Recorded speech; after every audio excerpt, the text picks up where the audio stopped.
Hola Ernesto, bienvenido a Largo Aliento. Muchas gracias, Sabine, es un honor estar contigo. Ernesto, en inglés se dice character assassination. ¿Cómo lo traduces a español? Bueno, lo traducimos como asesinato de carácter. Y quiero explicarte de dónde surge.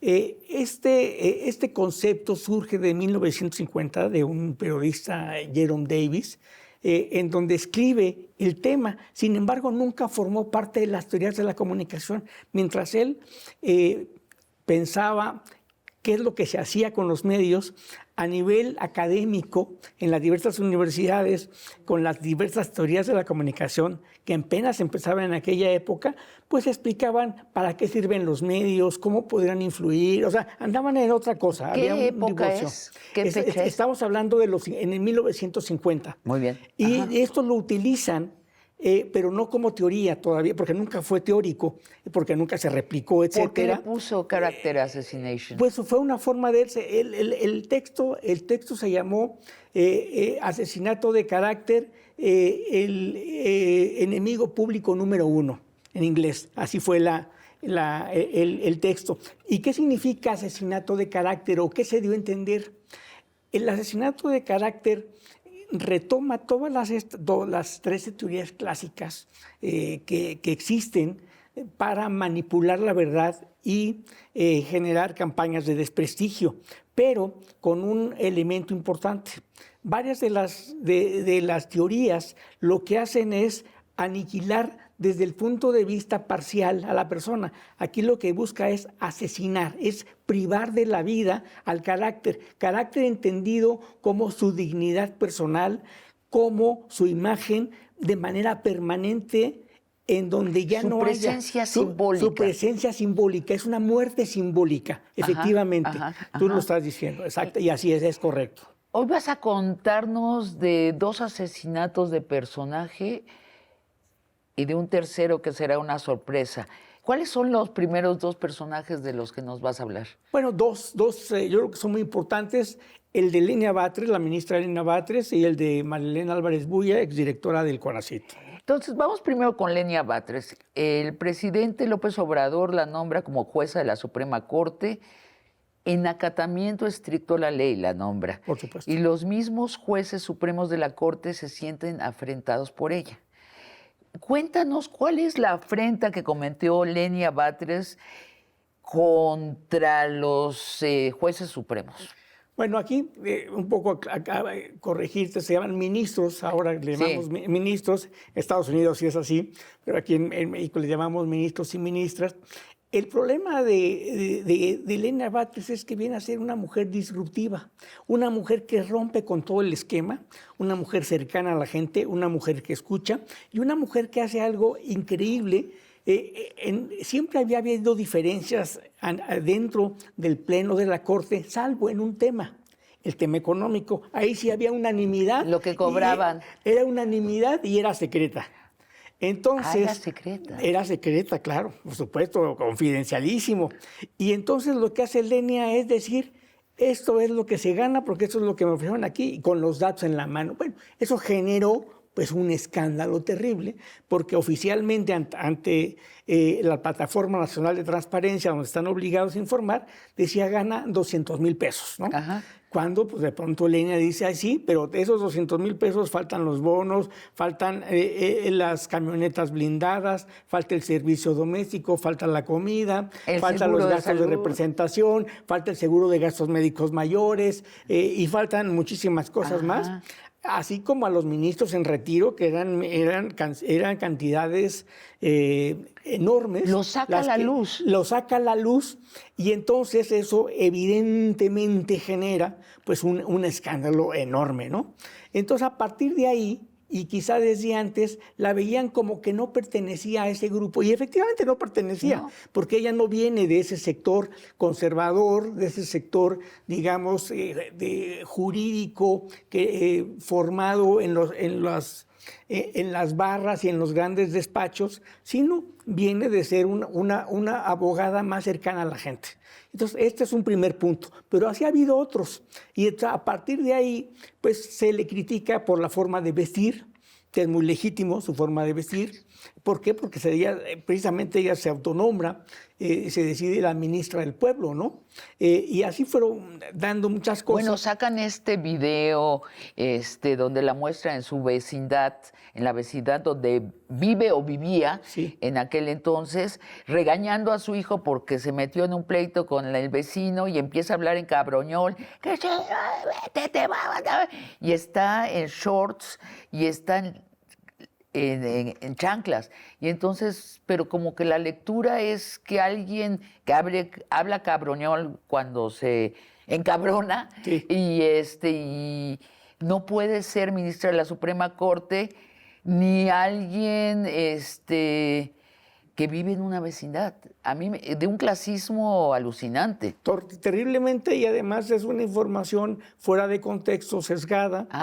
Fuera de contexto. No venía al caso. No venía al caso, porque una cosa que haya hecho en un momento privado de su vida privada, que no tiene nada que ver con sus funciones, y precisamente tan no es así en el ejercicio de sus funciones como ministra de la Corte, que es uno de los elementos que la salva, que ahorita lo platicaremos más. Exacto. De este asesinato de carácter, su prudencia y su autocontención.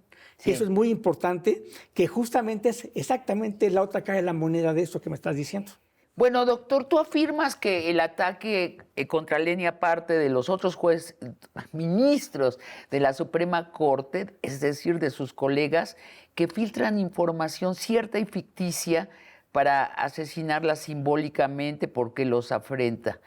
¿Y cómo sucede el lento y furioso intento de asesinato de Lenia Batres? Bueno, no solo de los otros ministros, sino de las barras de abogados.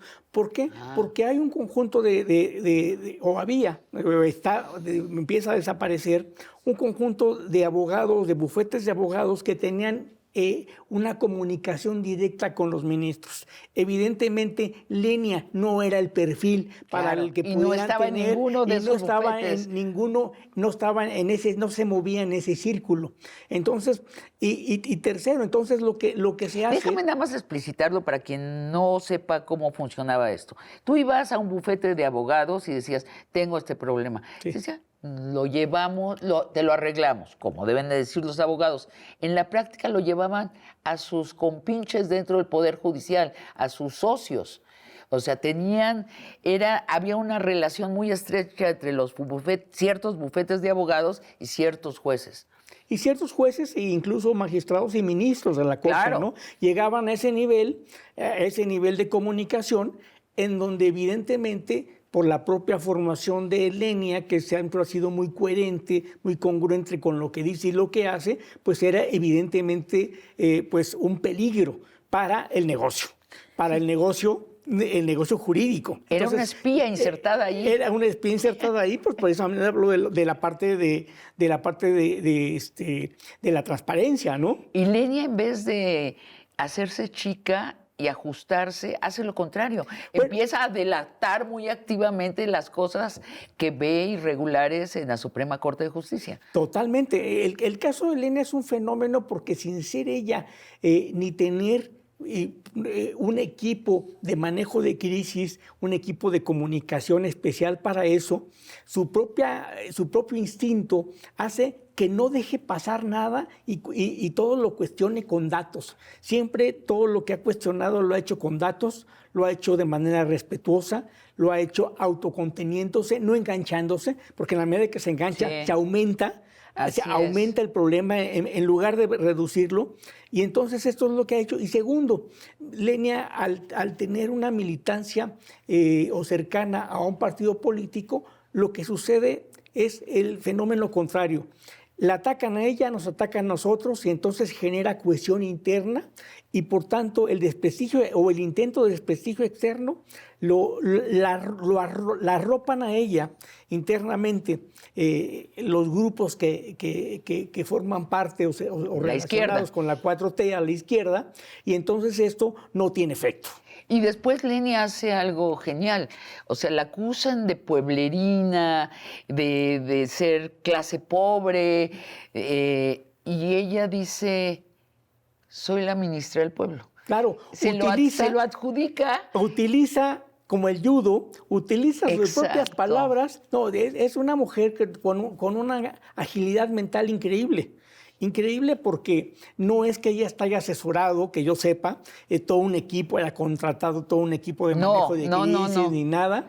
Es todo, digamos, producto de ella y quizá de su gente cercana, pero que al igual que ella, pues no son expertos en comunicación política ni en manejo de crisis de este nivel. Entonces ella, lo que ha sucedido es que este asesinato de carácter se ha mantenido en ciertos círculos, en lo que llamamos las cámaras de eco, que solo escuchan, o sesgos confirmatorios, que solo escuchan una parte de lo que les gusta, y la gran mayoría escucha otras visiones y otras versiones. Le pregunté a DeepSeek que me diera datos claros sobre el ataque a Lenia y me dijo que los ataques a Lenia se centraron en su falta de experiencia judicial.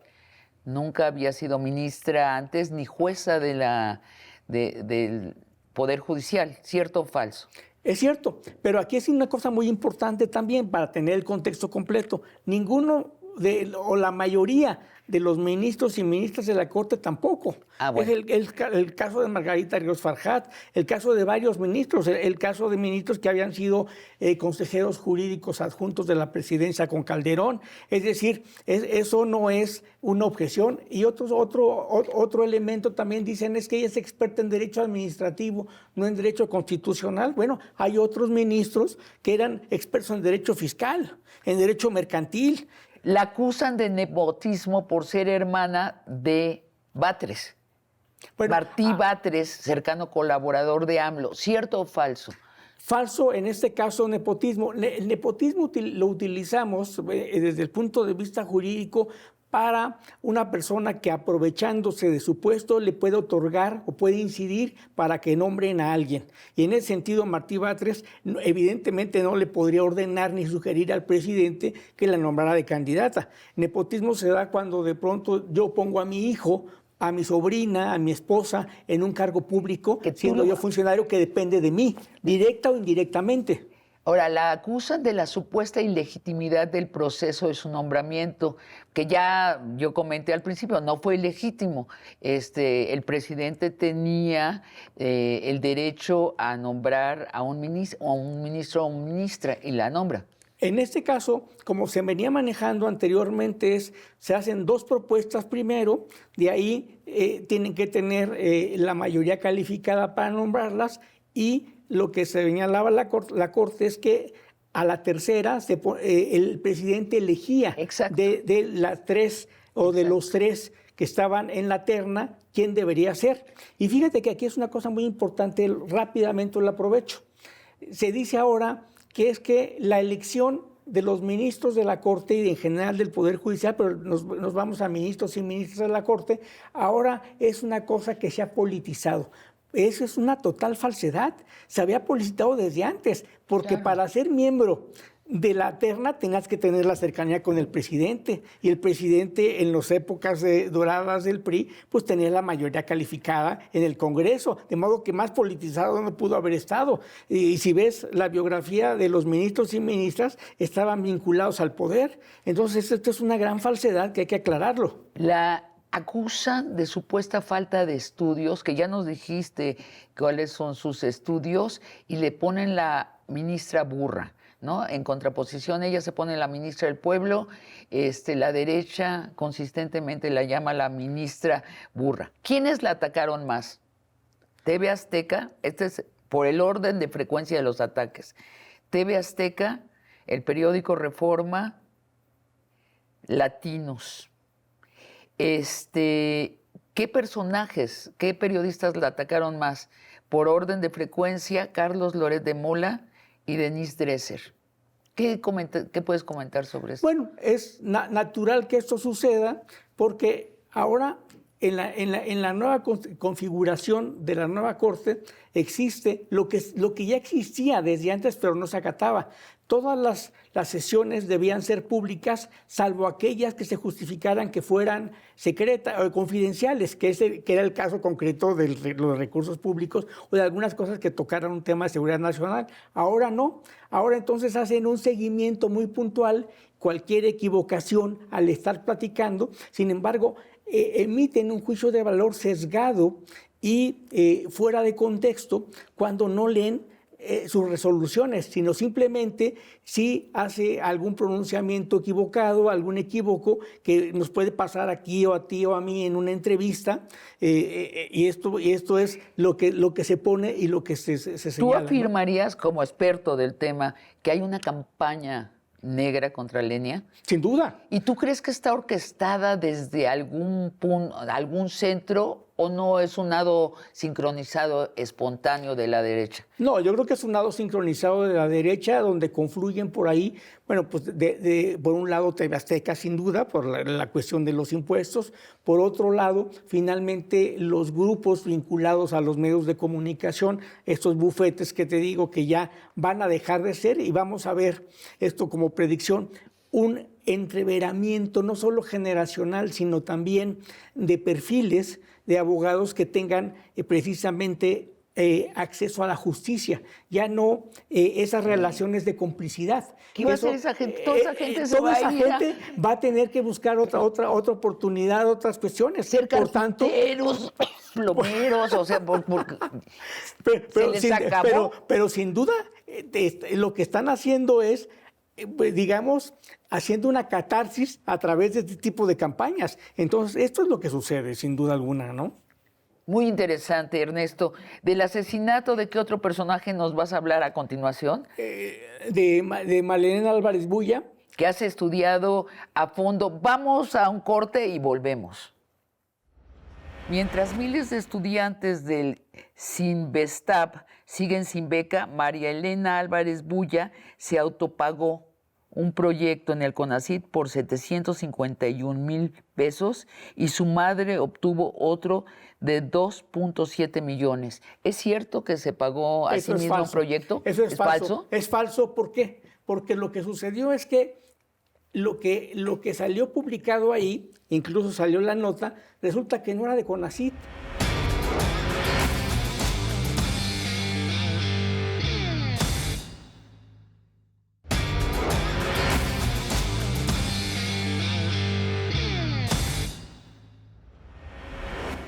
Doctor, ¿has estudiado en especial cómo se intentó asesinar a Elena Álvarez Bulla? A ver, déjame hacer un pequeño resumen de quién es ella. La doctora María Elena Álvarez Bulla era en el año 2018 una bióloga e investigadora internacionalmente reconocida por su trabajo en ecología molecular y su defensa del maíz nativo libre de transgénicos, cuando el presidente la nombra cabeza del CONACYT, el Consejo Nacional de Ciencia y Tecnología. ¿Qué afrenta cometió contra quiénes la doctora? Híjole, yo creo que ese es un tema bien interesante porque por primera vez desde que fue creado CONACYT hubo un cambio radical. Hubo un cambio radical en el caso de CONACYT. Un cambio donde se cambiaron desde, primero, la existencia de fideicomisos, que por su naturaleza jurídica son opacos, no son transparentes y no necesariamente están vinculados al interés público. Segundo, modifica los mecanismos de integración de las comisiones revisoras y dictaminadoras para quienes formamos parte del Sistema Nacional de Investigadores de CONACYT. Entonces había... ¿Tú formas parte? Yo formo parte, soy nivel 3 ahí, y había, digamos, un coto de poder en donde ciertos grupos podían acceder y como tenían que ser nivel 3 para poder formar parte de eso en esa época, pues entonces se reproducían y entonces ellos decidían quién podía subir y quién no podía subir. Los consejos de pares. Los consejos de pares supuestamente. Y esto, bueno, obviamente cambió. cambiaron también las prioridades. En lugar de ser prioridades donde se apoyaba a la iniciativa privada, Sí, que es muy importante. Bueno, el caso de las famosas pizzas, el famoso No, nárralo. Sí, bueno, hubo un proyecto de la iniciativa privada para innovar en materia de elaboración de pizzas, de las pizzas que comemos.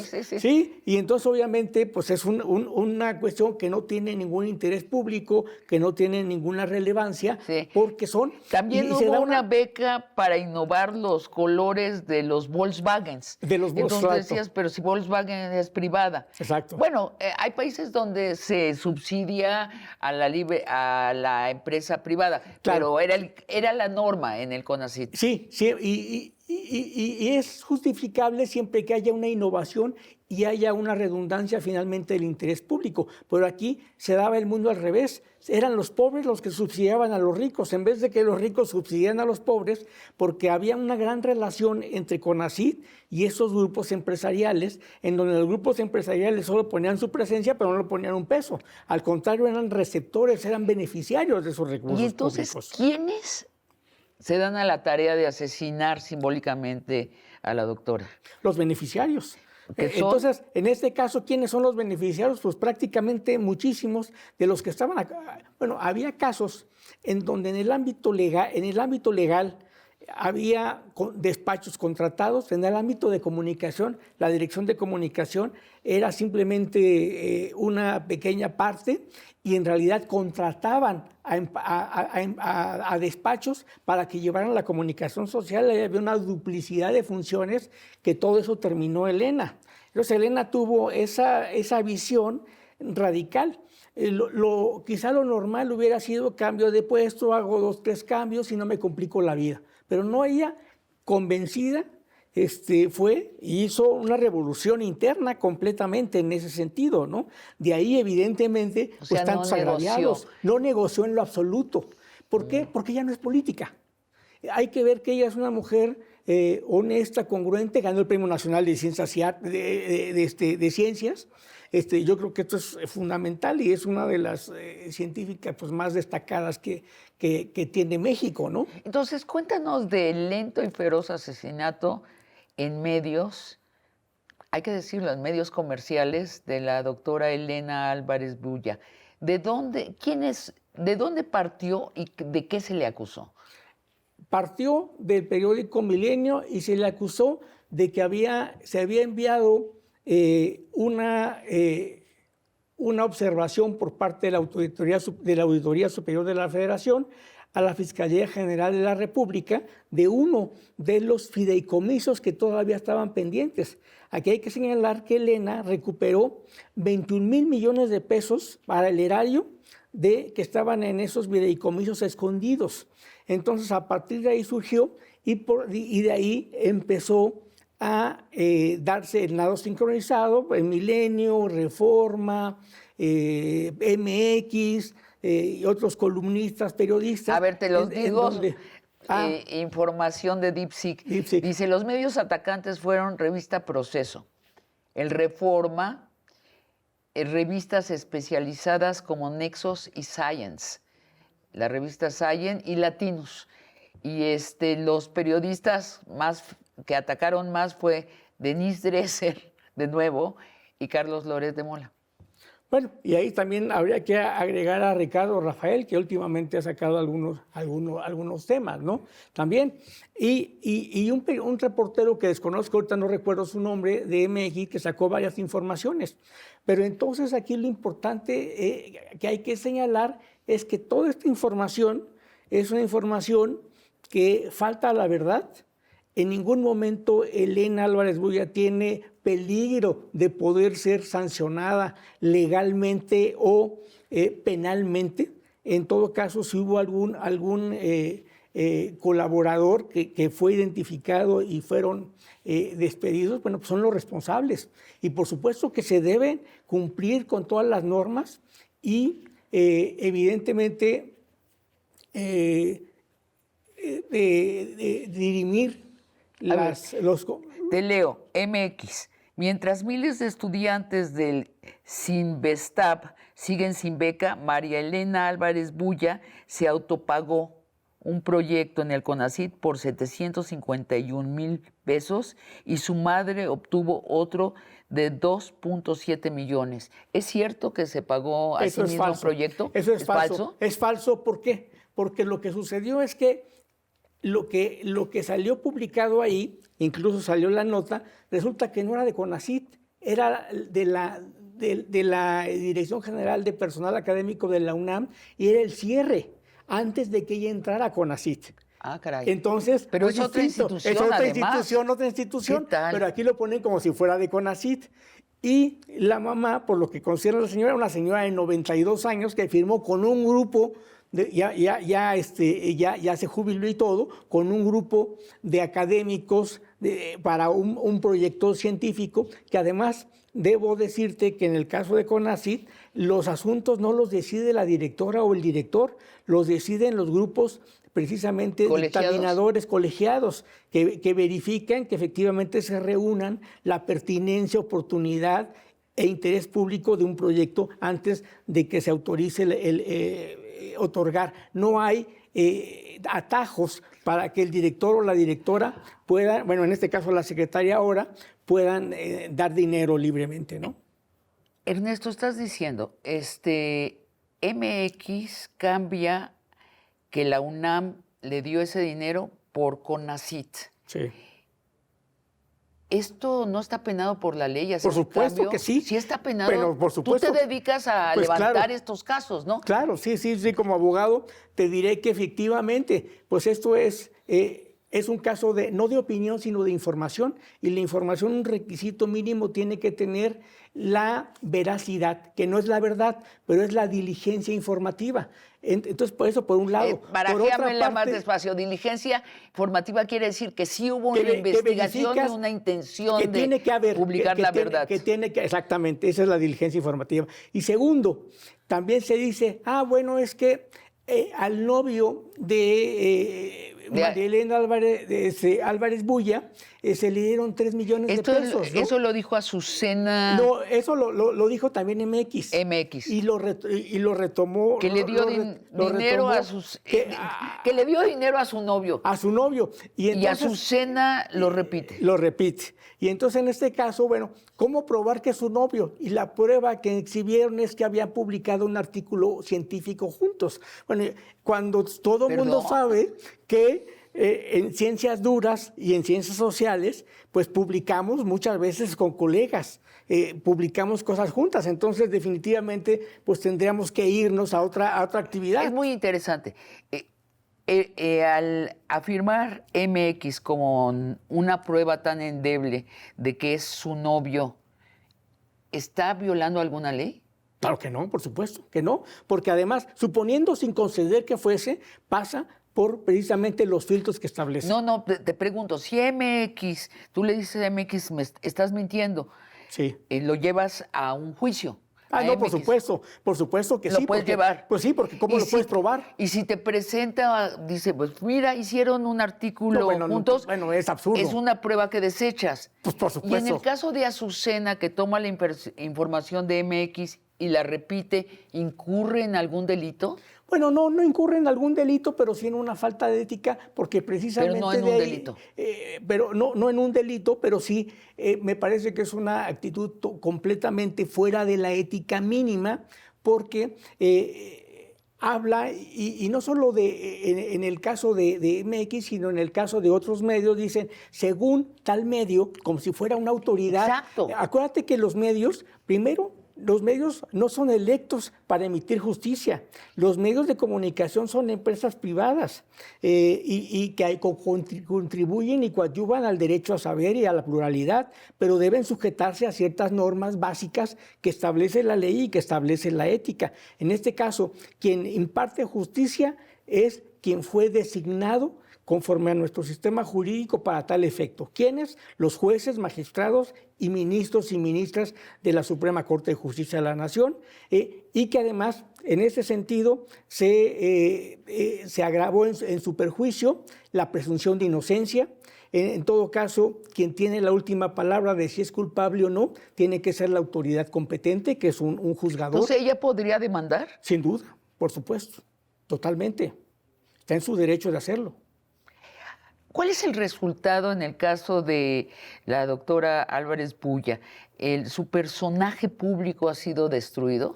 Bueno, digamos que no destruido, pero sí afectado. Tendrá que hacer ella como científica y muy disciplinada que es, está reuniendo todos y cada uno de los datos muy precisos.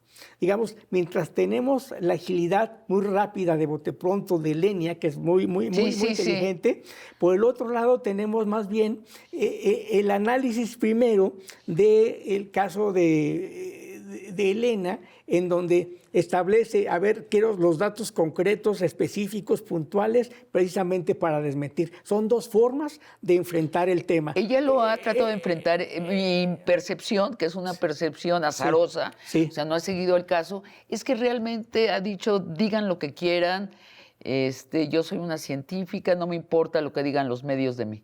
No, bueno, eso yo creo que está cambiando y va a cambiar y tiene que cambiar, por supuesto. Bueno, ¿en el caso de ella? En el caso de ella concretamente, sí, tiene que cambiar porque si no, precisamente va a tener éxito el asesinato de carácter y esto va a tener pues un efecto permanente, irremediable, irreparable. Entonces, efectivamente, la obligación, que entiendo yo lo está haciendo, pues es presentar las pruebas, datos duros. ¿Ante quién? ¿Ante quién? Ante la opinión pública, de entrada, explicitar cuáles son los datos duros, explicar que finalmente cuando hay verdad, cuando hay veracidad, se viene abajo una parte del asesinato de carácter, que eso es muy importante, porque muchas veces cuando no pones y no eres juicioso y minucioso en ese tipo de cuestiones, efectivamente prende ese resultado. Y tercero, tampoco ha caído, y eso hay una coincidencia con los otros dos, con el caso de Lenia, que también ha tenido una autocontención verbal, no ha emitido juicios de valor, digamos, al calor de la coyuntura, ha sido muy prudente en ese sentido, y entonces estamos en un proceso que todavía no termina, estamos en un proceso que sigue su curso, a diferencia del caso de Lenia, que ya lo que dicen, lo que digan, pues ya está, digamos, ya tiene un blindaje. Sí, totalmente. Exactamente. ¿De quién vamos a hablar en nuestro tercer bloque? ¿De qué personaje que está haciendo, que están intentando asesinar? Pues nada más y nada menos que de la presidenta Claudia Sheinbaum. Vamos a un corte y volvemos. Mientras más es la afrenta, el golpe al prójimo, la gente siente que es más verdad. Exactamente. Esa es precisamente la parte, estamos en el reino de la emoción. Y aquí un elemento muy importante que se nos había pasado y que ahorita aprovecho para señalarlo es que junto con el asesinato de carácter como madre de las teorías políticas de destrucción de la reputación, hay otra que es muy importante que se llama la espiral del silencio. Esta espiral del silencio lo que busca es la censura de las personas en las que pudiera haber una simpatía. Bueno, yo simpatizo con Lenia, simpatizo con Elena Álvarez Bulla, pero no las defiendo. Prefiero no defenderla porque voy a estar fuera.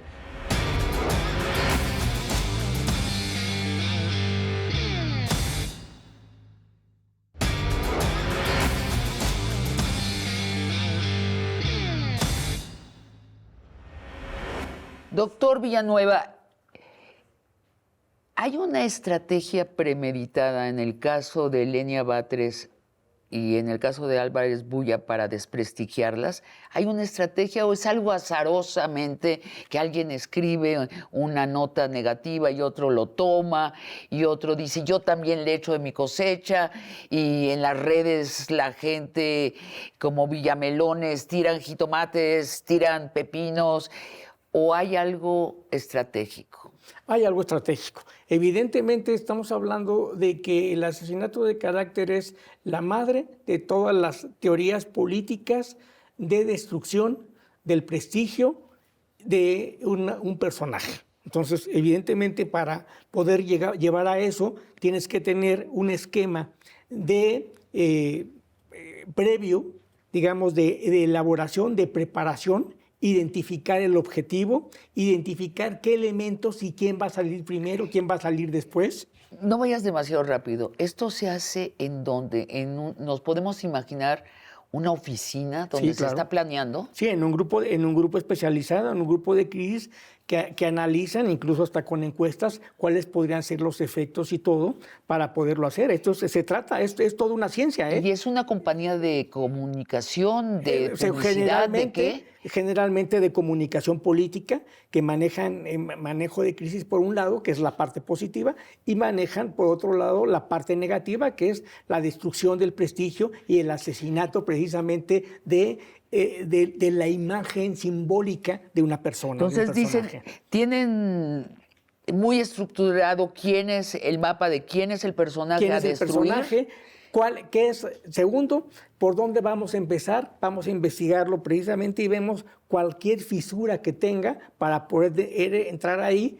Identificamos cuáles son los medios adecuados para que esto pueda empezar, quién le sigue, quién va siguiendo y cómo se aprovecha también de la circunstancia de la era digital, donde, como ya lo comentaba antes, se monetiza efectivamente el contenido negativo, se viraliza y genera recursos, y además hay una lógica de contagio social. Cuando empieza a ver, y lo dice un medio, pareciera que es verdad, aunque sea mentira, ya la Sí, persona, como se ha cambiado... Es una superstición del pasado. Ya exactamente. El tema de la verdad ha pasado desgraciadamente a un término más complejo de la emoción. Ahora lo que se apela son las emociones. Sea cierto o no sea cierto, no me importa. Siento que es verdad y así es. Entonces esto es más grave y más complicado. Y siento que es verdad de acuerdo a cuáles son mis preferencias electorales, porque hay dos casillas, eres de derecha o de izquierda. La mayoría de la gente se encasilla por propia voluntad a sí misma en una u otra. Pero también las que no están, las que están, digamos, en ninguna, que es la minoría, pero que está en ninguna, cuando escucha eso dice, pues si lo dijo tal periódico o tal periodista, entonces debe ser cierto, por algo lo está diciendo. Oye, Ernesto, y algo peor, si siento fuerte es que debe ser cierto. Exacto. Entonces, mientras más es la afrenta, el golpe al prójimo, la gente siente que es más verdad. Exactamente. Esa es precisamente la parte, estamos en el reino de la emoción. Y aquí un elemento muy importante que se nos había pasado y que ahorita aprovecho para señalarlo es que junto con el asesinato de carácter como madre de las teorías políticas de destrucción de la reputación, hay otra que es muy importante que se llama la espiral del silencio. Esta espiral del silencio lo que busca es la censura de las personas en las que pudiera haber una simpatía. Bueno, yo simpatizo con Lenia, simpatizo con Elena Álvarez Bulla, pero no las defiendo. Prefiero no defenderla porque voy a estar fuera del grupo al que pertenezco y voy a ser visto de manera negativa y prefiero mejor guardar silencio y observar los toros de la barrera. O me van a pegar. O me van a pegar, que es en el caso mío que yo he escrito. Bueno, de pronto, como yo aclaro y como ya lo he hecho, en el caso de Conacyt, en el caso de Lenia, yo no tengo ninguna asesoría, no he sido beneficiario. Cuando llegué a niveles Nitris fue 2 años antes de que llegara Pero Elena. ¿te interesó el caso? ¿Pero te interesó los dos casos? Me interesaron los dos casos como objeto de estudio, entonces, pero no es un caso interesado. Entonces, por ahí, de pronto ha habido, fíjate, hasta dónde llega el nivel. Es que usted dio una plática seguramente en tal lugar en donde estaba Conacyt y estaba tal cosa. ¿Cuánto ganó por eso? ¿No? Entonces se agarran de lo que pueden. Bueno, a mí me tocó, dicho muy rápido, que todo el mundo está diciendo que la esposa del expresidente López Obrador estaba en Madrid en una nueva mansión y me la encontré en un aeropuerto de Minatitlán y lo publiqué. Sí. Pero acto seguido, ¿cómo se llama? Guacamaya Leaks. Sí. Sacó la información de que yo había llegado en un avión militar y ella había llegado en otro avión militar y estaba todo armado por la inteligencia del gobierno. Y digo, y lo publica. Lo que me parece increíble es que estas fantasías tienen, para la mayoría de la gente de las redes, el mismo valor que la verdad. Totalmente, porque tenemos un problema que es el analfabetismo, no solo mediático, que ya es grave, sino en el analfabetismo digital, que todavía está peor. Y entonces, contra eso también es un elemento adicional que tenemos que combatirlo y tenemos que reelaborar hasta los libros de texto para buscar el pensamiento crítico que no existe. Doctor, antes de que sigamos adelante, 2 pasos atrás. Nos hablabas de estos despachos donde se hace la estrategia para asesinar la personalidad de alguien. Ahora, ¿cómo se sueltan los balazos? O sea, ¿cómo se vuelven virales estas difamaciones? Dos caminos. Por un lado, la contratación de bots, y tanto de bots artificiales como de bots físicos, así como lo que se denomina el contagio social digital, es decir, las personas cuando ven una nota así, lo repiten, ya te enteraste. Eso es orgánico. Esto se va exactamente. Sin una pagarlo. parte es orgánica, pero la otra, que son los bots, la gente no distingue si es un bot o no lo es. Simplemente está viendo que está sucediendo y lo está compartiendo. Oiga, y entonces esto se convierte sin querer en parte de esa viralidad que existe. ¿No? Hablabas de los bots. Yo agrego que está sucediendo algo muy grave. O sea, hay periodistas que ya están contratados para eso y son los nombres, algunos son los nombres más famosos del periodismo mexicano. Y después acabamos de ver el nacimiento de Latinos, que es un medio construido para mezclar mentiras y verdades y hacer eso con personajes muy determinados. Y el otro medio que acaban de hacer es En Voz, que está comprado por la familia de Salinas Pliego, probablemente, presuntamente, para que si sí se lanza de candidato a la República, pues alimenten con información falsa y verdadera, pero destinada a moverlo políticamente a él. Bueno, es que esto es lo que llamamos la posverdad, donde existe elementos de verdad, pero mayores elementos donde se pone el acento en la emoción. Y segundo, efectivamente, ante la ausencia y reducción de la publicidad oficial, que esto ha pasado sustancialmente, más del 90% se ha reducido, y ya aquí no vamos a entrar porque no es el caso de a quién se los dan y a quién no, pero el hecho es que precisamente en esa circunstancia muchas de las voces que tenían cierta credibilidad, pues se prestan a este tipo de cuestiones, pero esto es previo, digamos, a la viralización que estábamos hablando antes, ¿no? Esto es parte, digamos, de la estructura, junto con los bots y después acompañados por la gente, ¿no? Yo nada más objeto tu verbo, no se prestan, sino se cobran. Bueno, claro, por una pequeña remuneración, Exacto. Pequeña o gran remuneración. Pequeña o grande. Fortunas de remuneración.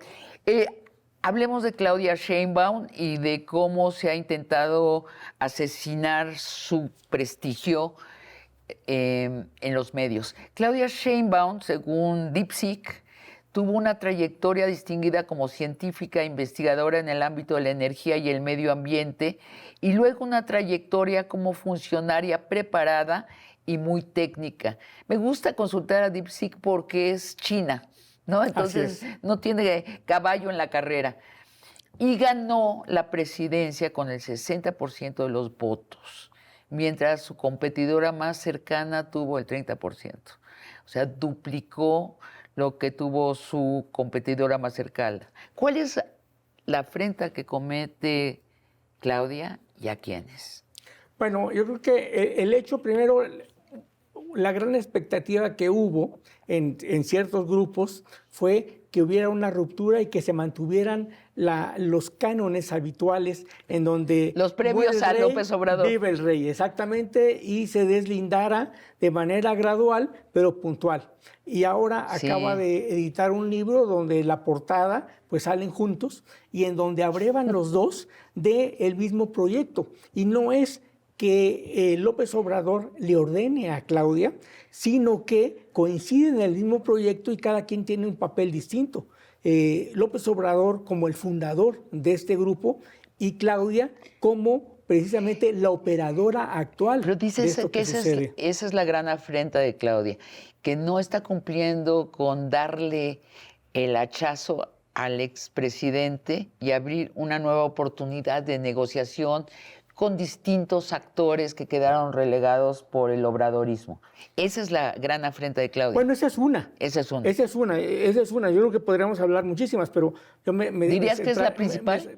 Yo creo que esa es la principal, porque de ahí devienen otras más, como por ejemplo, pues el poder, digamos, tener una mayor facilidad para poder entenderse con grupos internacionales y grupos nacionales en materia de concesiones, en materia de impuestos, en materia de uso, por ejemplo, del agua que se otorgaron de manera ilegal. Es decir, de ahí proviene todo un cambio sustantivo, ¿no? ¿Dirías también que el hecho que sea mujer afrenta a una parte del poder? Sin duda. Bueno, una de las grandes de las grandes comentarios es que México no está preparado para que llegue una mujer. Miren, a la hora de la verdad, yo platicaba de pronto con el taxista, con la persona, ¿qué opina? Pues sí, pero es mujer. Entonces todavía existía. Digamos, claro. Existía porque los Se va a resultados, doblar. los resultados, Va a llorar. los resultados están tan claros Sí. que Claudia es la persona que ha ganado el mayor número de votos en la historia de las elecciones en México. Y segundo, tan no ha funcionado ahí, en este caso concreto, el asesinato de carácter, que ve las encuestas, sale arriba que en su momento López Obrador. Entonces, y esto no es cualquier cosa, ¿eh? Con todo, revisemos cómo lo han intentado. Sí. A ver, le pregunté a DeepSeek de qué se le acusa, ¿no? Autoritarismo y centralización. Y creo que DeepSeek fue suave porque la acusan de ser una dictadora, no solo de ser autoritaria, de ser un liderazgo de poca apertura al diálogo con opositores y de concentrar las decisiones importantes en su círculo más cercano, que creo que alude a lo que dices, que no dijo, bueno, borrón y cuenta nueva, vengan todos los que eran anti López Obrador y los atiendo y los apapacho. No pasó eso. Bueno, su mal manejo del colapso de la línea 12 del metro en el 2021. Los medios que más la critican, Aristegui Noticias, El Universal, Reforma. Claro. Reforma es como el especialista, ¿no? Sí, claro. En atacar a gente de izquierda. Latinos, obviamente, que sí. está construido Sí, para eso, Radio Fórmula, y periodistas que más la critican. Fíjate que son dos mujeres, Carmen Aristegui y Denise Dresser, y luego Carlos Loret de Mola. Esto es numérico, o sea, número de ataques. No hay, DeepSeek no está haciendo una valoración moral. ¿Qué opinas? Bueno, yo creo que sí, es verdad, porque efectivamente la política de Claudia Sheinbaum como presidenta, pues sin duda es una continuidad con cambio de lo que sucedió con Andrés Manuel, y evidentemente pues abrevan los dos. Y aquí el 27 de septiembre hay un textazo que no puedo dejar de mencionarlo, de un periodista que no es de la 4T, pero que dice precisamente, y lo explica muy bien, que es de Rafael Cardona en el Heraldo de México, que es buenísimo, sobre cómo no van a romper Claudia y López Obrador, no porque uno dependa del otro, sino porque abrevan el mismo proyecto, pues es el mismo los proyecto. dos. Pero eso él lo dijo en esa parte, y lo dijo bastante bien. Entonces yo creo que este es uno de los Además, los no puntos. sabe nada de freudianismo. Según Freud, el Edipo es inevitable. Y en las mujeres hay Edipos positivos y negativos. El Edipo negativo es cuando te peleas con tu padre y te pasas toda la vida reaccionando en contra de tu padre, encontrándole por todas partes y enemistándote con todos esos hombres que se parecen a tu padre. y está el Edipo positivo, que es lo mejor a lo que puede aspirar una mujer, según Freud, que es más bien, tienes una muy buena relación con tu padre te reconoce, te da tu lugar y te pasas toda la vida amándolo, que creo que es el caso más parecido a la relación de Claudia Sheinbaum y López Obrador. ¿Por qué se van a pelear? Porque ellos quieren que se peleen.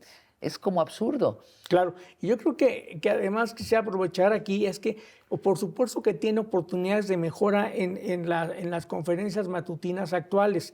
Me parece que poner a Claudia para que conteste todo, de todo, es decir, es imposible que alguien conteste lo que saben todas las secretarías de Estado. Me parece que tendría que priorizarse, y esto no sucede en ningún lugar del mundo, dicho sea de paso. Esto es una producción auténticamente mexicana del presidente López Obrador. Lo de la mañanera, sí. Lo de las mañaneras, que ahora sigue con Claudia, pero yo creo que determinados temas, porque no puedes tú controlar obviamente quiénes van a preguntar y qué van a preguntar, entonces sí seleccionar qué es lo que debes contestar. ¿Crees que podría no? haber mejor comunicación ahí? Sin duda, creo que tienen oportunidades de mejora. Siempre hay oportunidades de mejora y creo que eso, además, independientemente de que ella está muy alta en las encuestas y tiene toda una base social muy amplia que la sostiene, creo también que en ese tipo de cuestiones, cuando le preguntan temas legales, cuando le preguntan temas que no están, claro, cuando le preguntan temas técnicos, temas de ecología, pues se siente muy cómoda y da una cátedra, pero cuando la sacan de su zona de confort, de su área, creo que he ido donde habría que reflexionar para hacerlo mejor. Entonces, todavía. ¿dirías que lo que han es profundizado el odio hacia Claudia, pero en el sector que ya la odiaba, el que votó Exacto. contra ella, y en el otro sector le están haciendo lo que el viento a Juárez? Te pregunto, Alberto, para terminar, ¿por qué la presidenta patrocina a los medios de derecha que la atacan? Porque casi todos los medios que mencioné viven de la paga por publicidad del gobierno, paga que la presidenta podría mañana suspender. En mi punto de vista, lo ideal es que un gobierno no patrocine a ningún medio de información ni patrocine a ningún periodista. Así directamente, que no tenga tratos con los que supuestamente buscamos la verdad. ¿Qué piensas? Bueno, yo creo que hay dos modelos. El modelo que tú señalas, que es el modelo norteamericano, donde en todo caso cuando hay campañas se convocan y se hacen licitaciones públicas. Y el único caso de América Latina es Paraguay, donde está prohibida la publicidad oficial en la ley. O sea que eso es un caso único. Y en los demás casos en nuestra ley tiene que haber, de acuerdo a la Constitución y a la ley en concreto, a la Ley General de Comunicación Social, que ha sido, digamos, impugnada por la Corte para que se haga una nueva ley, pues tiene que haber pluralidad, tiene que haber equidad. Y en este sentido, estaríamos volviendo, y recuerdo la frase de López Portillo, de no pago para que me peguen, ¿no? Pues pero es que no deberían sí. pagar nada. Incluso los medios públicos no tienen que tener ninguna relación con el Ejecutivo No, claro. del país, ni No, con totalmente. el Legislativo, ni con el Judicial.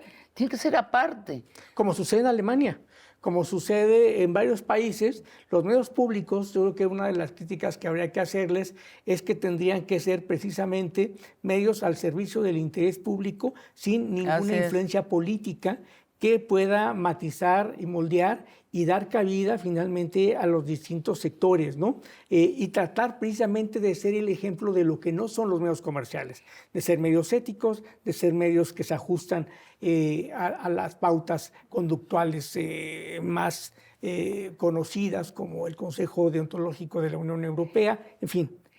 Doctor Ernesto Villanueva, última pregunta. Entonces, como dijiste, estamos al final de la era de la verdad y entrando a la muerte de la verdad. Bueno, no la muerte de la verdad, pero sí cada vez teniendo una presencia muy importante de la parte simbólica, de la parte emocional, de la parte de percepciones que tiene la gente, Y ahí me parece que el remedio es crear alfabetización digital, alfabetización mediática y fomentar el pensamiento crítico en todas las estructuras académicas y no académicas. Desde la primaria. Desde la primaria, secundaria, preparatoria, familiar, etcétera, para que finalmente este tipo de cuestiones no vuelvan a pasar y no sucedan, o por lo menos se contengan de manera muy importante. Estamos en el momento del caos previo al resurgimiento hacia la verdad. Yo espero que así sea y espero que en las próximas elecciones del 2027 veremos todavía estos estertores de la parte de las emociones, pero tendríamos que hacerlo de mediano plazo, pero sí es algo que nos queda como una asignatura pendiente. Muchas gracias por esta conversación de largo aliento. Al contrario, muchas gracias a ti y a tu auditorio. Y a ustedes, amigos y amigas, los espero la próxima semana en otra conversación de largo aliento.